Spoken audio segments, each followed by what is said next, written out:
নমস্কার বন্ধুরা, Bengal philosophy success একাডেমিতে তোমাদের সবাইকে স্বাগত। আমি সন্দীপ।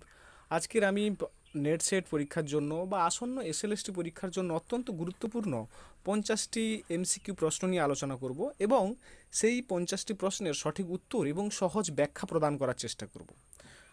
তোমাদের কাছে অনুরোধ, ভিডিওটি একদম শেষ পর্যন্ত দেখবে, কারণ প্রত্যেকটা প্রশ্ন অত্যন্ত গুরুত্বপূর্ণ এবং শেষের কয়েকটি প্রশ্ন রয়েছে যেগুলো অত্যন্ত কঠিন এবং পরীক্ষায় আসার সম্ভাবনা সবচেয়ে বেশি। আমি মনে করি এই 50টি প্রশ্নের মধ্যে অত্যন্ত 10টি প্রশ্ন এমন রয়েছে যেগুলো যে কোনো পরীক্ষায় আসার জন্য উপযোগী। চলো শুরু করা যাক। প্রথম প্রশ্ন হলো, যোগ দর্শনকে শেষর সাংখ্য বলা হয় কেন? অপশানে দেওয়া আছে,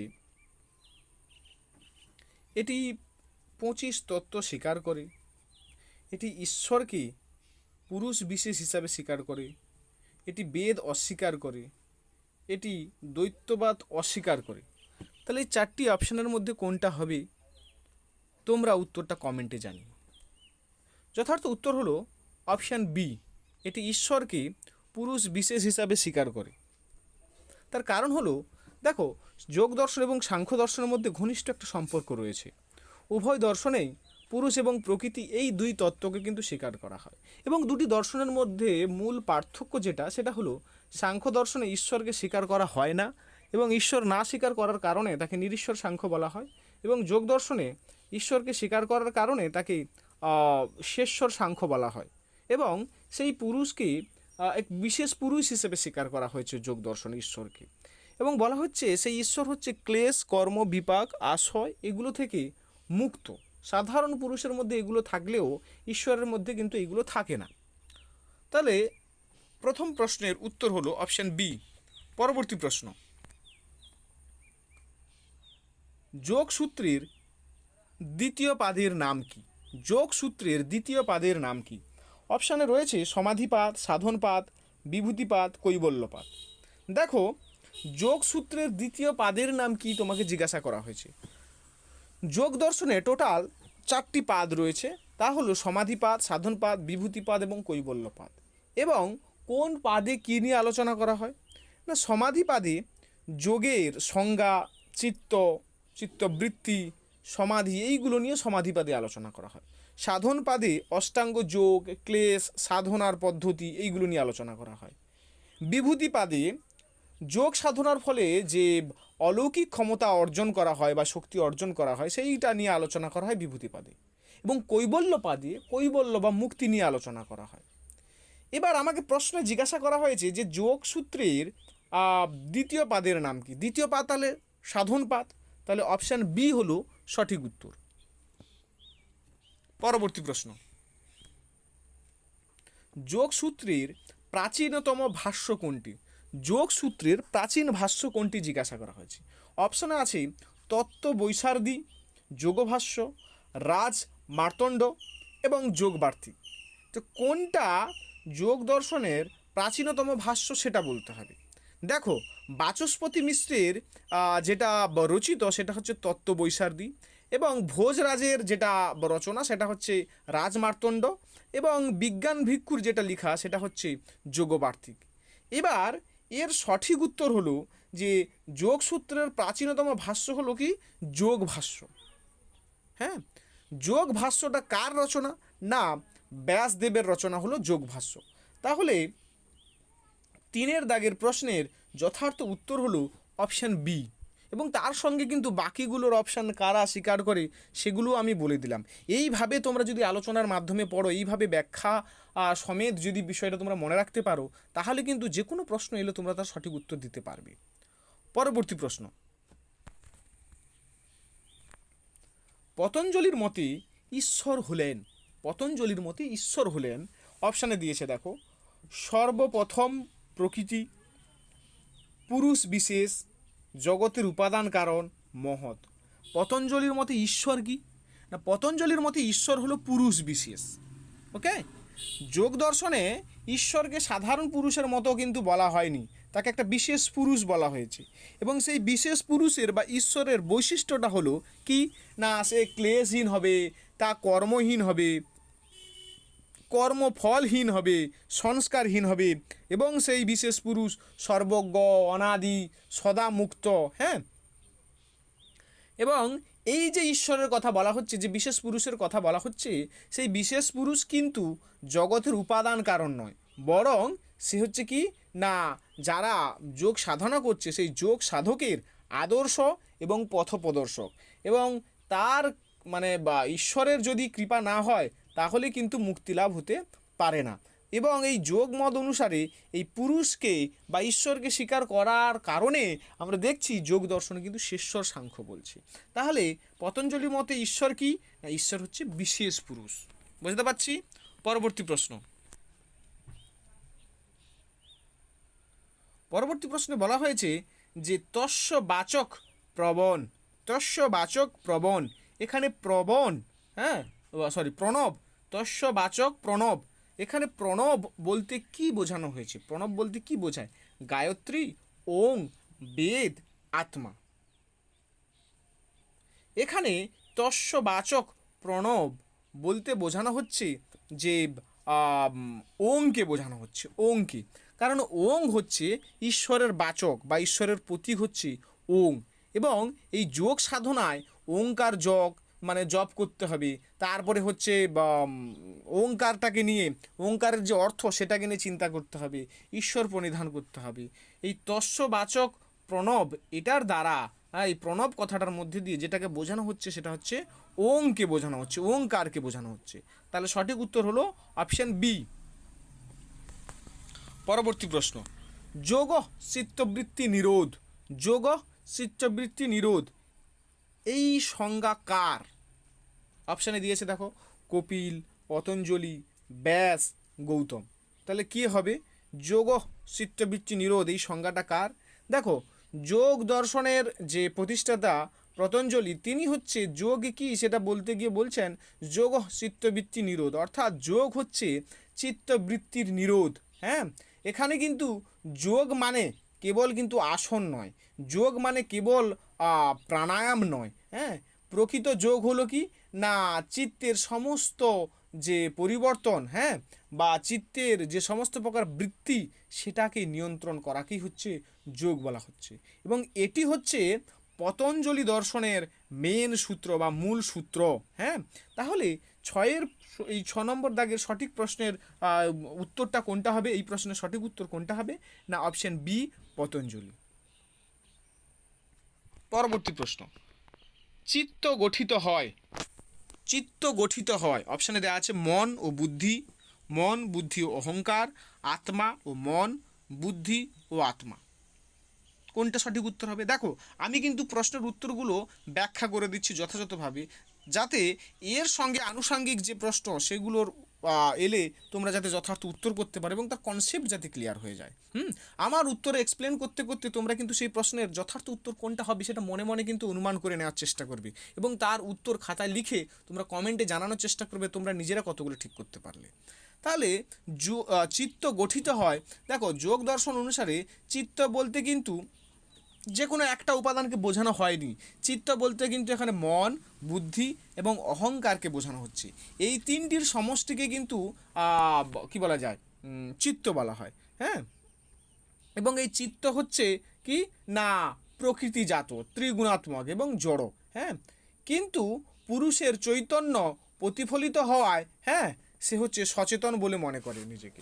এবার তাহলে চিত্ত গঠিত হয় কি দ্বারা? মন, বুদ্ধি, অহংকার দ্বারা। তাহলে সঠিক উত্তর হলো অপশান বি। পরবর্তী প্রশ্ন, যোগ সাধনার জন্য সর্বাধিক উপযোগী চিত্তভূমি কোনটি? যোগ সাধনার জন্য সর্বাধিক উপযোগী চিত্তভূমি। দেখো, চিত্তভূমি কটি না 5টি। কি কি? ক্ষিপ্ত, মূঢ়, বিক্ষিপ্ত, একাগ্র, নিরুদ্ধ। ক্ষিপ্ত, মূঢ়, বিক্ষিপ্ত, একাগ্র, নিরুদ্ধ, এই 5টি হলো কি না চিত্তভূমি। এবার এই 5টির মধ্যে সর্বাধিক উপযোগী চিত্তভূমি কোনটি না, সেটা হলো একাগ্র। একাগ্র হলো কি না সব থেকে উপযোগী চিত্তভূমি। একাগ্র হলো যোগ সাধনার জন্য সবচেয়ে উপযোগী। না তার কারণটা কি, কেন একাগ্র হচ্ছে উপযোগী? না তার কারণ হচ্ছে না মন একটি বিষয় নিয়ে স্থির থাকে এই অবস্থায়, এবং এটা হচ্ছে কি না ধ্যানটাকে অনেক সহজ করে দেয়, এবং এটা হচ্ছে কি না সমাধির ভিত্তি তৈরি করে। তাহলে আমরা দেখছি যে এই একাগ্রহটা সমাধির ভিত্তি তৈরি করে বলেই এটা হচ্ছে কি না যোগ সাধনার জন্য সর্বাধিক উপযোগী চিত্তভূমি। পরবর্তী প্রশ্ন, নিরুদ্ধ চিত্তে, হ্যাঁ নিরুদ্ধ চিত্তে কি থাকে সেটা তোমাকে বলছে। না রজগুণ বৃদ্ধি পায়, তমগুণ বৃদ্ধি পায়, সকল চিত্তবৃত্তির নিরোধ ঘটে, আর স্মৃতি নষ্ট হয়। নিরুদ্ধ চিত্তে কি হয় না সকল চিত্তবৃত্তির নিরোধ ঘটে।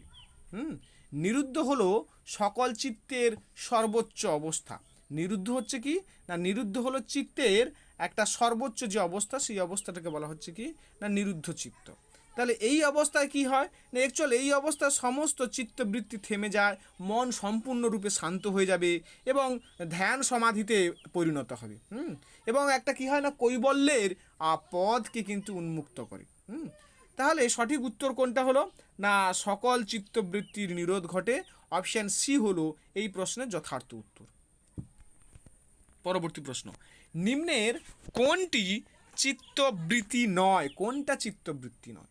চিত্তবৃত্তি কোনটা নয়? আগে চিত্তবৃত্তি কয় প্রকার জানতে হবে। চিত্তবৃত্তি হলো 5 প্রকার। কি কি? প্রমাণ, বিপর্যয়, বিকল্প, নিদ্রা, স্মৃতি। এই 5টা হলো কি না চিত্তবৃত্তি। এখানে অপশানে দেওয়া আছে কি কি দেখো, প্রমাণ, বিপর্যয়, সংস্কার এবং স্মৃতি। তাহলে এই 4টি অপশানের মধ্যে তোমরা দেখো যে যেটা সংস্কার সেটা কিন্তু চিত্তবৃত্তির মধ্যে পড়ে না।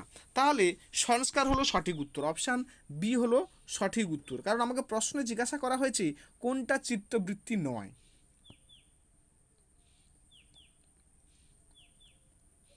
পরবর্তী প্রশ্ন, যোগ দর্শনে কটি প্রমাণ স্বীকৃত? যোগ দর্শনে কটি প্রমাণ স্বীকৃত? অপশানে দেখো দেওয়া আছে 2টি, 3টি, 4টি, 5টি। যোগ দর্শনে 3টি প্রমাণ স্বীকৃত। কি কি?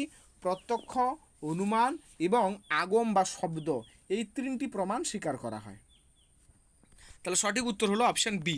পরবর্তী প্রশ্ন, রজ্জুকে সাপ মনে করা কোন চিত্তবৃত্তির উদাহরণ? রজ্জুকে বা দড়িকে আমি সাপ বলে মনে করছি, এটা কোন চিত্তবৃত্তির উদাহরণ? না অপশানে দেওয়া আছে দেখো, প্রমাণ, স্মৃতি, বিপর্যয়, বিকল্প। তাহলে সঠিক উত্তর হলো বিপর্যয়। দড়িকে সাপ মনে করছি বা শক্তিকে রজত মনে করছি, এটা হচ্ছে যার উদাহরণ সেটা হচ্ছে কি না বিপর্যয়। হ্যাঁ, বিপর্যয়টা হচ্ছে কি না মিথ্যা জ্ঞানকে বিপর্যয় বলা হয়। হ্যাঁ, না যখন কোনো বস্তুকে তার যে প্রকৃত স্বরূপে না জেনে যখন অন্য রূপে জানা যায় তাকে কিন্তু বলা হয় বিপর্যয়। যেমন ধরো এখানে দেওয়া আছে কি রজ্জুকে সাপ মনে করা, হ্যাঁ যেমন অন্ধকারে দড়িকে সাপ মনে করছি এটা, তারপরে ঝুনুকে রূপা মনে করছি সেটা, মরীচিকাতে আমি জল আছে মনে করছি মরুভূমিতে, হ্যাঁ মরীচিকা দেখছি, সেইগুলো হচ্ছে গিয়ে সব বিপর্যয়ের জ্ঞান। তাহলে সঠিক উত্তর হলো বিপর্যয়। পরবর্তী প্রশ্ন, শশশৃঙ্গ কোন চিত্তবৃত্তির উদাহরণ? শশশৃঙ্গ কোন চিত্তবৃত্তির উদাহরণ? অপশানে দেওয়া আছে দেখো, নিদ্রা, স্মৃতি, বিকল্প, বিপর্যয়। এই 4টি অপশানের মধ্যে কোনটা হবে? না এই 4টি অপশানের মধ্যে যেটা সঠিক উত্তর সেটা হলো বিকল্প। বিকল্প হচ্ছে শশশৃঙ্গর একটা উদাহরণ। আকাশ কুসুম, বন্ধাপুত্র, হ্যাঁ এইগুলো হলো সব বিকল্পের উদাহরণ। বিকল্পটা কি না বিকল্প হলো এমন জ্ঞান যার বাস্তবে কোনো অস্তিত্ব নেই কিন্তু শব্দের মাধ্যমে তার ধারণা সৃষ্টি হয়, সেটাকে বলা হয় বিকল্প। ওকে, আর সেইটার উদাহরণ কি যেমন ওই শশশৃঙ্গ, তারপরে বন্ধাপুত্র, হ্যাঁ আকাশ কুসুম, সোনার পাহাড়, এইগুলো হচ্ছে কি না সব ওই এর উদাহরণ, বিকল্পের উদাহরণ। তাহলে সঠিক উত্তর কি হবে? অপশান সি, বিকল্প। পরবর্তী প্রশ্ন বলছে গভীর নিদ্রা যোগ মতে কি? গভীর নিদ্রা যোগ মতে কি সেটা তোমাকে জিজ্ঞাসা করা হয়েছে। গভীর নিদ্রা যোগ মতে কি তোমাকে সেটা জিজ্ঞাসা করা হয়েছে। দেখো বলা হচ্ছে সেটা ক্লেশ, চিত্তভূমি, চিত্তবৃত্তি, সমাধি। হ্যাঁ সেটা কি? দেখো আমরা কিন্তু একটু আগে পড়েছিলাম যে চিত্তবৃত্তি কি কি না চিত্তবৃত্তির মধ্যে পড়ছে প্রমাণ, বিপর্যয়, বিকল্প, নিদ্রা, হ্যাঁ, স্মৃতি। তাহলে চিত্তবৃত্তি হবে, এটা কি হবে? Option C, চিত্তবৃত্তি। চিত্তবৃত্তি, নিদ্রাটা হচ্ছে কি না চিত্তবৃত্তির মধ্যে পড়ে, তাহলে অপশান সি হলো যথার্থ উত্তর। পরবর্তী প্রশ্ন, যোগ মতে সমস্ত ক্লেশের মূল কি? যোগ মতে সমস্ত ক্লেশের মূল কি? রাগ, অবিদ্যা, দ্বেষ, অভিনিবেশ। দেখো, যোগ মতে সমস্ত ক্লেশের মূল হলো অবিদ্যা। পতঞ্জলির মত অনুসারে মানুষের সমস্ত দুঃখ এবং বন্ধনের মূল কারণ কিন্তু এই অবিদ্যা। এবং তিনি যে পঞ্চক্লেশের কথা বলছে, সেই পঞ্চক্লেশের মধ্যে পড়ে অবিদ্যা, অসীমতা, রাগ, দ্বেষ, অভিনিবেশ। হ্যাঁ, তাহলে আমরা দেখছি যে যোগমতে সমস্ত ক্লেশের মূলে যেটা রয়েছে সেটা হলো কি? অবিদ্যা। পরবর্তী প্রশ্ন, পরবর্তী প্রশ্নে বলা হয়েছে অনিত্যকে নিত্য বলে জ্ঞান, এটি কোন ক্লেশ? অনিত্যকে নিত্য বলে জানা, সেটা হচ্ছে অপশন সি, অবিদ্যা। অবিদ্যা, এটা হচ্ছে একটা ক্লেশ। হ্যাঁ, দেখো এখানে অপশন দেওয়া আছে অস্মিতা, রাগ, অবিদ্যা, দ্বেষ। তাহলে অনিত্য বস্তুকে নিত্য বলে জানা সেটা এক প্রকার ক্লেশ, সেটা কি না অবিদ্যা। দেখো পতঞ্জলির মত অনুসারে, হ্যাঁ, তিনি বলছেন যে অবিদ্যাটা হচ্ছে এমন একটা বিষয়, সেখানে আমরা কি করি না অনিত্যকে নিত্য বলে মনে করি, অসুচিকে সূচি বলে মনে করি, হ্যাঁ, দুঃখকে সুখ বলে মনে করি, আবার অনাত্মাকে আত্মা বলে মনে করি। তো এইগুলো হচ্ছে সব মানে কি বলা যায় অবিদ্যা সব এগুলো। হ্যাঁ, এবং এগুলো দূর হলেই কিন্তু মুক্তি হবে, আর এগুলো থাকা মানে মানুষ বন্ধন দশায় পতিত হবে। পরবর্তী প্রশ্ন, পরবর্তী প্রশ্নে বলা হয়েছে দৃগ দর্শন শক্ত রেকাত্ম তৈবাস্মিতা, এই সূত্রটি কোন ক্লেশকে নির্দেশ করে? এটা কোন ক্লেশকে নির্দেশ করে? দেখো বলা হচ্ছে দৃগ দর্শন শক্ত আরকাত্মক তৈবাস্মিতা, মানে অস্মিতাকে নির্দেশ করছে, অস্মিতা। তাহলে এটাকে কোনটাকে নির্দেশ করছে? রাগ, দোষ, অস্মিতা, অভিনিবেশ। এখানে নির্দেশ করছে যেটাকে, সেটা হচ্ছে অপশান সি, অস্মিতাকে। মানে পতঞ্জলি বলছেন যে দ্রষ্টা এবং দর্শন শক্তি, অর্থাৎ মানে পুরুষ এবং বুদ্ধি, হ্যাঁ, কি এক মনে করাই হচ্ছে কি না অস্মিতা। অস্মিতাটা কি না দ্রষ্টা, হ্যাঁ, দ্রষ্টা, দৃক দর্শন মানে দ্রষ্টা এবং হচ্ছে কি না দর্শন শক্তি, এই দুটোকে অর্থাৎ পুরুষ এবং বুদ্ধিকে এক মনে করাটাকে অস্মিতা বলছে। তো সেটা হচ্ছে কার কারণে হয় না, সেটা অবিদ্যার কারণেই হয়। অবিদ্যার জন্যই হচ্ছে দুটোকে এক মনে করে। কিন্তু এর উত্তরটি কী হবে না অস্মিতা, এটা হচ্ছে অস্মিতার ডেফিনেশন। তাহলে 17 দাগের অপশান সি যথার্থ উত্তর। পরবর্তী প্রশ্ন, সুখানুসায়ী রাগ। সুখানুসায়ী রাগ এর অর্থ কী? সুখানুসায়ী রাগ মানে হচ্ছে সুখের প্রতি আকর্ষণ। হ্যাঁ, সুখের প্রতি আকর্ষণকে কিন্তু বলা হয় কি বলা যায় রাগ বলে। তাহলে দেখো এখানে অপশানে দেওয়া আছে সুখের প্রতি আকর্ষণ, সুখের প্রতি বিরাগ, দুঃখের প্রতি আকর্ষণ, মৃত্যু ভয়। তাহলে সঠিক উত্তর হলো সুখের প্রতি আকর্ষণ। সুখের প্রতি আকর্ষণকে কিন্তু বলা হয় কি না রাগ।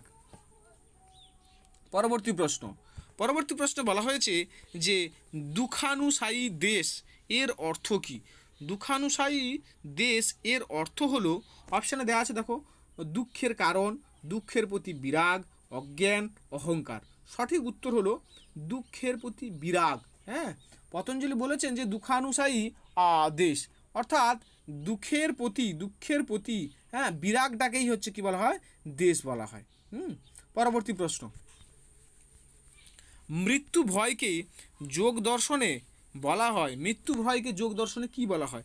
রাগ, অবিদ্যা, অভিনিবেশ, অস্মিতা। দেখো অভিনিবেশ হলো জীবন ধারণের প্রবল ইচ্ছা, হ্যাঁ, বা আকাঙ্ক্ষা এবং মৃত্যু ভয়। পতঞ্জলি বলছে যে জ্ঞানী ব্যক্তির মধ্যে মৃত্যু ভয় স্বাভাবিকভাবে, জ্ঞানী ব্যক্তির মধ্যেও স্বাভাবিকভাবে কিন্তু এই মৃত্যু ভয়টা কিন্তু থাকে, কিন্তু ঈশ্বরের মধ্যে কিন্তু এই মৃত্যু ভয়টা থাকে না। এই অভিনিবেশের বৈশিষ্ট্য হচ্ছে মৃত্যুর প্রতি মানুষের ভয় থাকবে, তারপরে জীবনের প্রতি একটা প্রবল আসক্তি থাকবে এবং আত্মরক্ষার একটা সহজাত প্রবৃত্তি থাকবে। বলছে তাহলে মৃত্যু ভয়টাকে কি বলা হয় না অভিনিবেশ বলা হয়। তাহলে সঠিক উত্তর কি হবে না অপশান সি। পরবর্তী প্রশ্ন, অষ্টাঙ্গ যোগের প্রথম অঙ্গ কি? অষ্টাঙ্গ যোগের প্রথম অঙ্গটা কি তোমাকে জিজ্ঞাসা করা হয়েছে। অপশানে দেওয়া আছে নিয়ম, আসন, যম, প্রাণায়াম। প্রথম অঙ্গ অষ্টাঙ্গ যোগের যম, কারণ যমের পর নিয়ম, তারপর আসন, তারপর প্রাণায়াম, প্রত্যাহার, এইভাবে চলে। হ্যাঁ, তাহলে যম হচ্ছে কি না অষ্টাঙ্গ যোগের প্রথম ধাপ।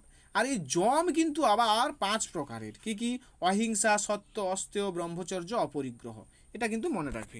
পরবর্তী প্রশ্ন, নিচের কোনটি যমের অন্তর্ভুক্ত নয়? কোনটি যমের অন্তর্ভুক্ত নয়? তাহলে যমের মধ্যে কি পড়ে? যমের মধ্যে আমি বলেছি অহিংসা, সত্য, অস্তেয়, অপরিগ্রহ, ব্রহ্মচর্য, এইগুলো পড়ে। তাহলে অপশানে দেখা আছে দেখো অহিংসা, সত্য, শৌচ, অপরিগ্রহ। তাহলে এখানে শৌচটা কিন্তু যমের মধ্যে পড়ে না, শৌচটা কিন্তু পড়ে নিয়মের মধ্যে। কোনটা অন্তর্ভুক্ত নয় যমের সেটা জিজ্ঞাসা করছে। তাহলে সঠিক উত্তর অপশান সি। পরবর্তী প্রশ্ন, স্থির সুখামাসনম, স্থির সুখামাসনম অর্থাৎ এখানে বলছে যেই সংজ্ঞাটি কার, এই যে সংজ্ঞাটি দেওয়া হয়েছে এই সংজ্ঞাটি কার? না দেখো, এটা হচ্ছে কার সংজ্ঞা? না কি বলে যে আসনের সংজ্ঞা দেয়া হয়েছে এটা। এবং এই সংজ্ঞাটা কে দিয়েছে? গৌতম, পতঞ্জলি, কপিল, ব্যাস। কে দিয়েছে এই সংজ্ঞাটা? দেখো, আসনের সংজ্ঞা দিতে গিয়ে বলছে যে আসনে দীর্ঘস্তম স্থির এবং স্বাচ্ছন্দ্যে বসা যায় সেটাকেই হচ্ছে আসন বলা হয়। কি না স্থির সুখমাসনম, অর্থাৎ স্থিরভাবে স্বাচ্ছন্দ্যে বসাটাকে কি বলছে? না আসন বলছে। এবং সেই সংজ্ঞাটা কে দিয়েছে? না পতঞ্জলি। অপশান বি হলো সঠিক উত্তর। পরবর্তী প্রশ্ন, প্রাণায়ামের সঠিক ক্রম কোনটি? প্রাণায়ামের সঠিক ক্রম কোনটি? পূরক, কুম্ভক, রেচক, কুম্ভক, রেচক, পূরক, রেচক, পূরক, কুম্ভক, পূরক, রেচক, কুম্ভক। দেখো, প্রাণায়ামের সঠিক ক্রম হচ্ছে প্রথমে পূরক মানে গ্রহণ করব, তারপরে কুম্ভক হোল্ড করব, তারপর রেচক বের করব। তাহলে পূরক, কুম্ভক, রেচক এটা হলো সঠিক উত্তর, মানে অপশান এ হলো সঠিক উত্তর। পরবর্তী প্রশ্ন, পরবর্তী প্রশ্নে বলা হয়েছে না দেশবন্ধ চিত্তস্য ধারণা, দেশবন্ধ চিত্তস্য ধারণা এই সূত্রে কোন যোগাঙ্গের সংজ্ঞা দেয়া হয়েছে? দেখো, এখানে ধারণা কথাটা আছে। হ্যাঁ, যোগবন্ধ চিত্তস্য ধারণা, তাহলে এখানে ধারণাই সঠিক উত্তর হবে। অপশানে আছে দেখো ধ্যান, ধারণা, সমাধি, প্রত্যাহার। হ্যাঁ, চিত্তের কোনো একটি নির্দিষ্ট স্থান, হ্যাঁ, বস্তু বা বিষয়ে স্থির করে রাখাটাকেই ধারণা বলছে। ধারণাটা কি? চিত্তকে কোনো একটা নির্দিষ্ট বিষয় বা বস্তুর প্রতি তুমি যখন স্থির করে রাখছো সেটাকেই কিন্তু ধারণা বলছে। এবার এই ধারণা যেমন তুমি হচ্ছে এরকম করতে পারো ধারণাটা, মানে তুমি নাসাগ্রে মানে নাকের অগ্রভাগে তুমি হচ্ছে তোমার চিত্তকে স্থির করছো, বা তুমি ভুরুর মধ্যিখানে তোমার চিত্তকে স্থির করছো। এইগুলো হচ্ছে কি না না ধারণা। হ্যাঁ, বুঝতে পারলাম। তাহলে 25-এর দাগে সঠিক উত্তর কি? না অপশান বি। পরবর্তী প্রশ্ন, প্রাণায়ামের প্রধান উদ্দেশ্য, প্রাণায়ামের প্রধান উদ্দেশ্যটা কি? অপশানে দেওয়া আছে দেখো শরীরের শক্তি বৃদ্ধি করা, শ্বাস প্রশ্বাসের গতি বিচ্ছেদ করা, ইন্দ্রিয় দমন, তারপরে নিদ্রা নিয়ন্ত্রণ। দেখো, শ্বাস প্রশ্বাসের গতি নিয়ন্ত্রণটাকে কিন্তু প্রাণায়াম বলা হয়। হ্যাঁ, এবং এর দ্বারা না অনেক উপকার হয়, যেমন মানসিক চাপ কমে, মনের একাগ্রতা বাড়ে। হ্যাঁ, এবং শরীরে ধ্যানের জন্য মানে শরীর হচ্ছে ধ্যানের জন্য প্রস্তুতি লাভ করে, এবং ইন্দ্রিয় সংযমে এটা সাহায্য করে। কোনটা? না এই প্রাণায়ামটা। তাহলে সঠিক উত্তর কোনটা হবে? না অপশান বি। পরবর্তী প্রশ্ন, স্ববিষয়া সম্প্রয়োগ, স্ববিষয়া সম্প্রয়োগে তাই সূত্রটি কোন যোগাঙ্গের সংজ্ঞা হলো? অপশানে দেওয়া আছে প্রাণায়াম, প্রত্যাহার, ধারণা, ধ্যান। দেখো, স্ববিষয়া সম্প্রয়োগে এইটা হচ্ছে প্রত্যাহারের সংজ্ঞা। সেখানে বলা হচ্ছে কি ইন্দ্রিয় বাহ্য বস্তুর প্রতি আকৃষ্ট না হয়ে চিত্তের অনুসরণ করে। হ্যাঁ, এবং তখন কি হয় না যেহেতু চিত্ত বাইরের বিষয়বস্তু থেকে আকৃষ্ট হয় না, এই জন্য সেটাকে কী বলা হয়? প্রত্যাহার বলা হয়। তাহলে প্রাণায়াম, প্রত্যাহার, ধ্যান, ধারণা, তার মধ্যে সঠিক উত্তর কোনটা হবে? না প্রত্যাহার। পরবর্তী প্রশ্ন, দেশবন্ধ চিত্তস্য, হ্যাঁ, এই সূত্রটি কোনটাকে নির্দেশ করে? এই প্রশ্নটা আগে হয়েছে না, এই প্রশ্নটা এটা নির্দেশ করে কাকে না, এটা ধারণাকে নির্দেশ করে। সমাধি, ধারণা, ধ্যান, যম এগুলোর মধ্যে যেটাকে নির্দেশ করে সেটা হচ্ছে ধারণা। কারণ চিত্ত একটি নির্দিষ্ট স্থানে আবদ্ধ করাই হচ্ছে ধারণা। ধারণা ছাড়া কিন্তু ধ্যান সম্ভব নয়। পরবর্তী প্রশ্ন, তত্র প্রত্যয়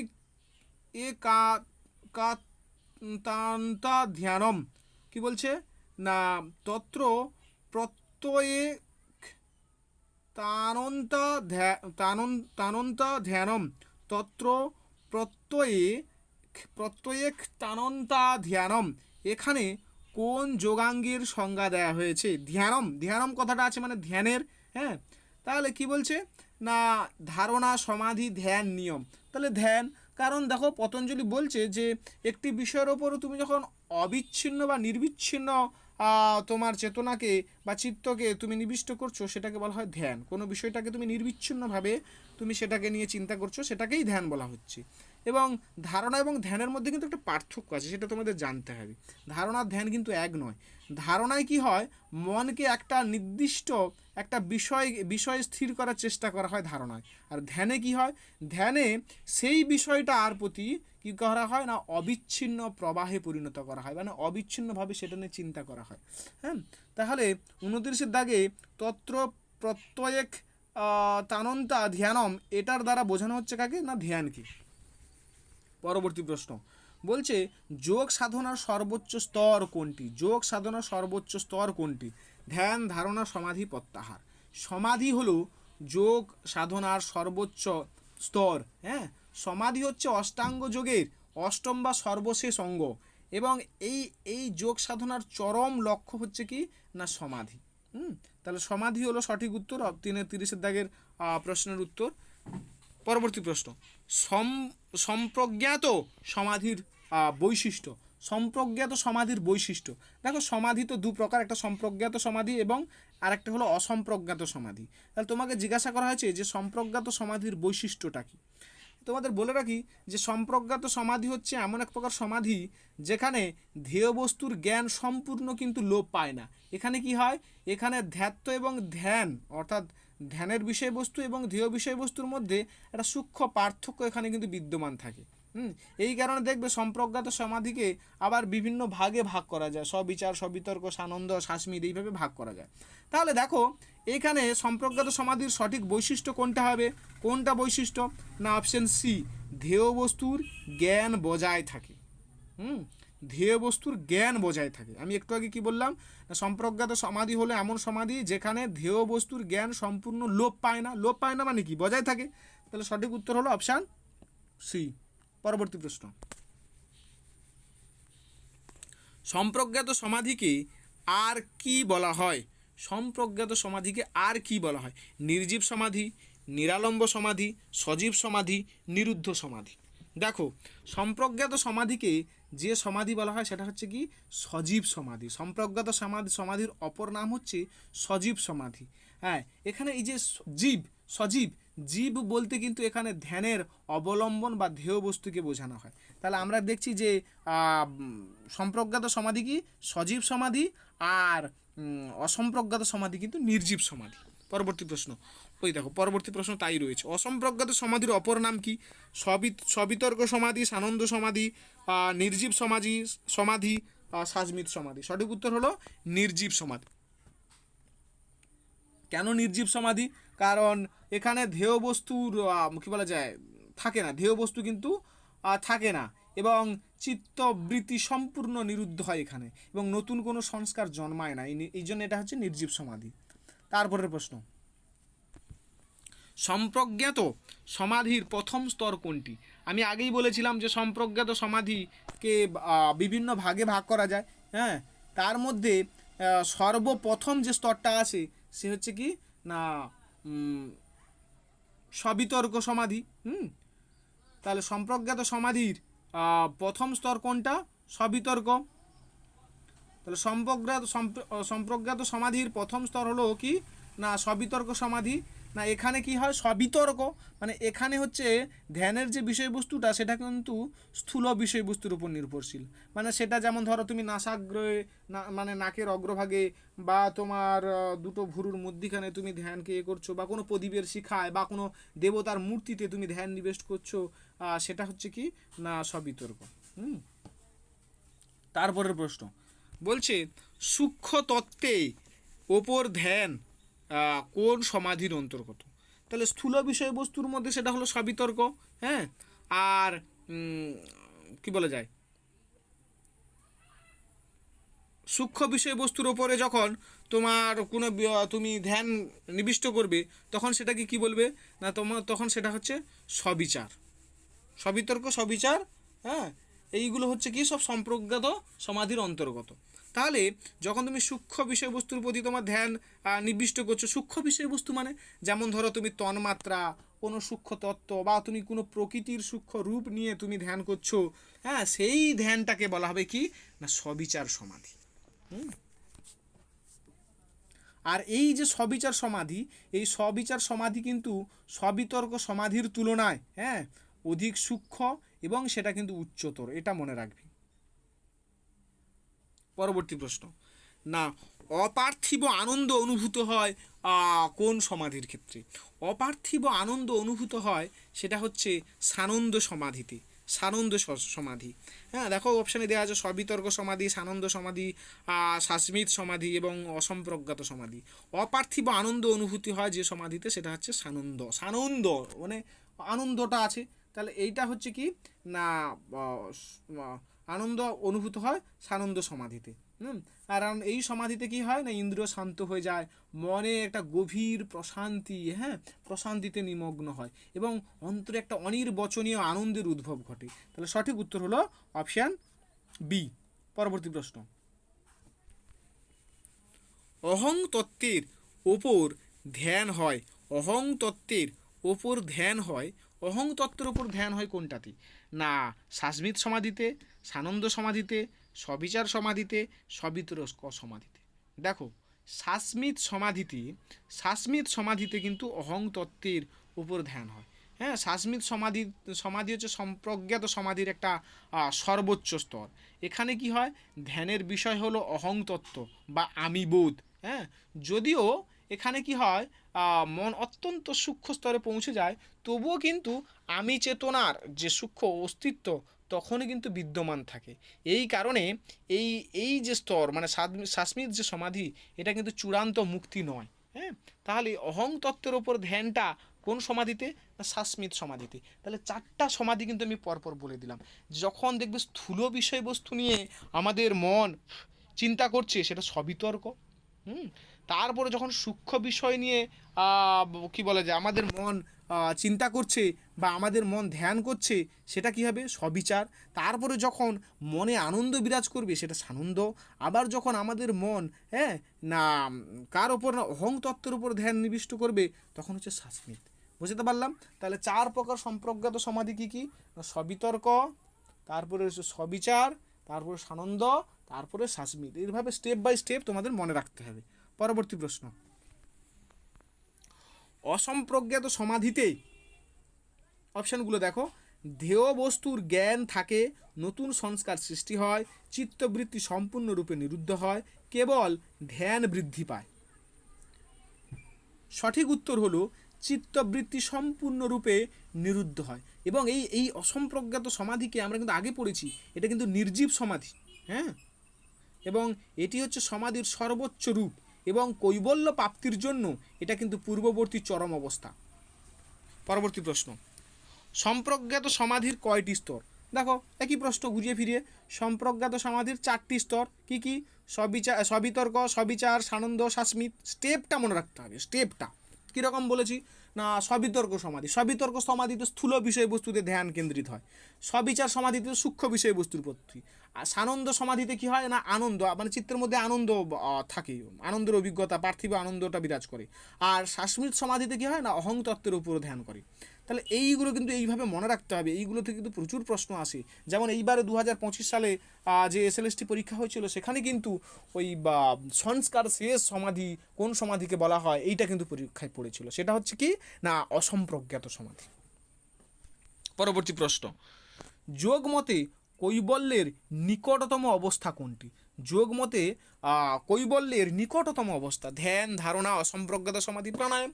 তাহলে সঠিক উত্তর হবে অসম্প্রজ্ঞাত সমাধি, কারণ অসম্প্রজ্ঞাত সমাধি হচ্ছে না মুক্তির বা কৈবল্য লাভের মানে একদম স্তর, কাছের স্তর। হ্যাঁ, তো এই কারণে হচ্ছে সঠিক উত্তর হলো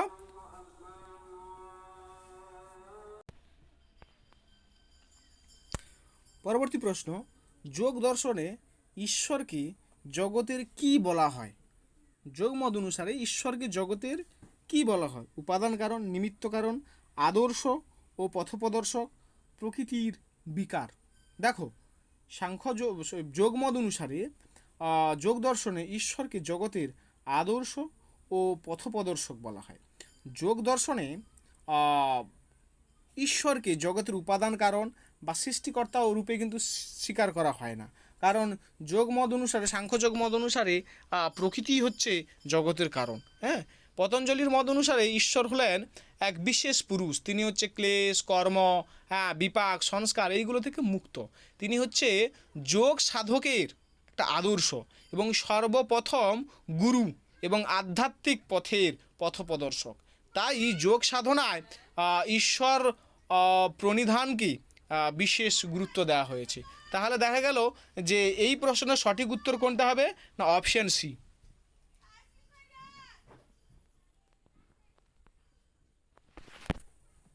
পরবর্তী প্রশ্ন, যোগ দর্শনের মূল লক্ষ্য কি?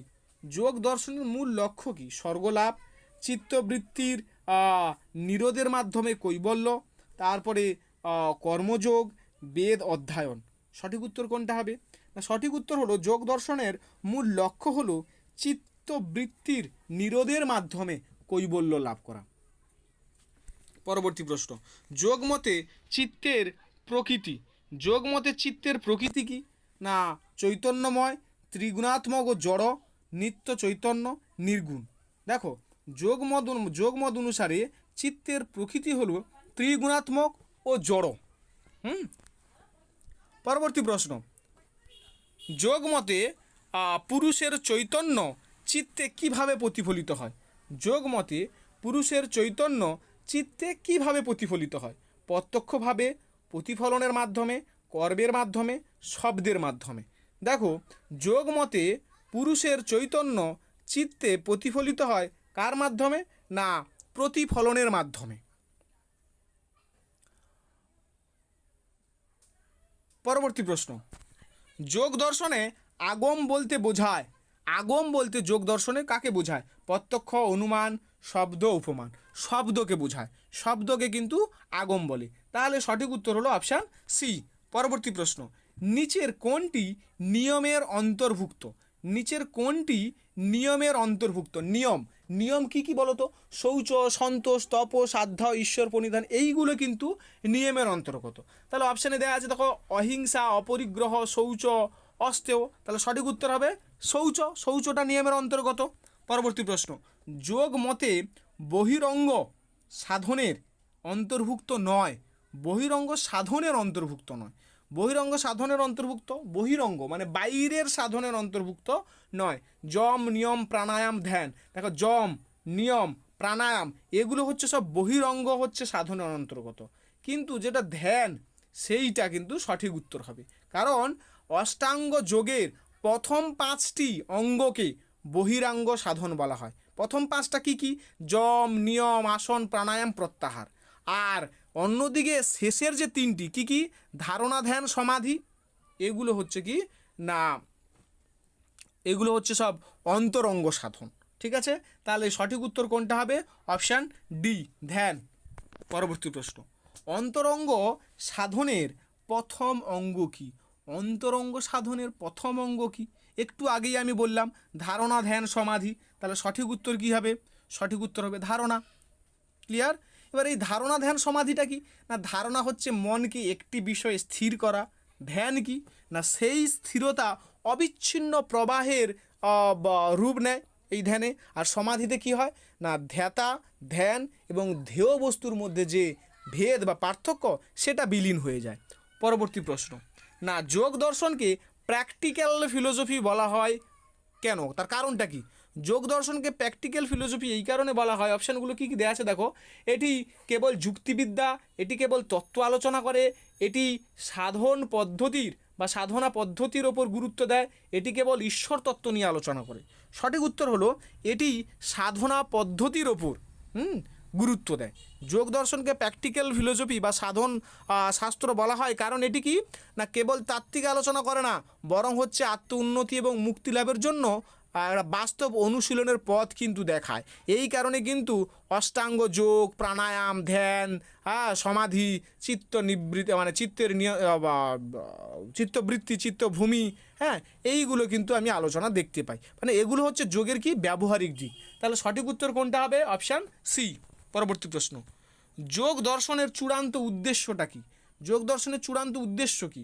না বিভূতি লাভ, তারপরে বলা হচ্ছে অলৌকিক শক্তি অর্জন, কৈবল্য বা মুক্তি লাভ, আর দীর্ঘায়ু লাভ। যোগ দর্শনের চূড়ান্ত উদ্দেশ্য হলো কি না উত্তর হলো কৈবল্য লাভ বা মুক্তি লাভ।